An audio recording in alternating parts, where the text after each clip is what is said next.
নমস্কার বন্ধুরা, অঞ্জুস ক্রিয়েশনে আপনাদের স্বাগত। আমার আজকের রেসিপি সোয়াবিনের কাটলেট। এখানে সোয়াবিনটাকে ভালো করে ধুয়ে 20 মিনিট আমি উষ্ণ গরম জলে ভিজিয়ে রেখেছিলাম। এবার জলটাকে চিপে মিক্সিতে দিয়ে পেস্ট করে নিয়েছি। দেখুন, মিক্সিতে আমি পেস্ট করার পর এর মধ্যে একটা আলু সেদ্ধ দিয়ে সোয়াবিন আর আলু ভালো করে মেখে নিয়েছি।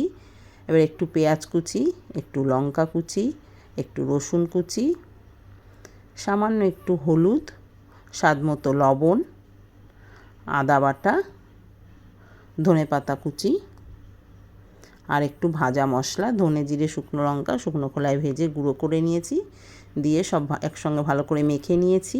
এবার আমি 2 চামচ বিস্কুটের গুঁড়ো দিয়েছি, দিয়ে আবার একটু ভালো করে মেখে নিচ্ছি।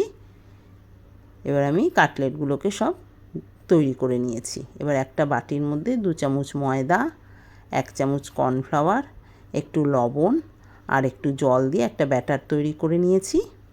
এবার কাটলেটটাকে ওই ব্যাটারের মধ্যে ডুবিয়ে নিয়ে বিস্কুটের গুঁড়ো মাখিয়ে নিচ্ছি।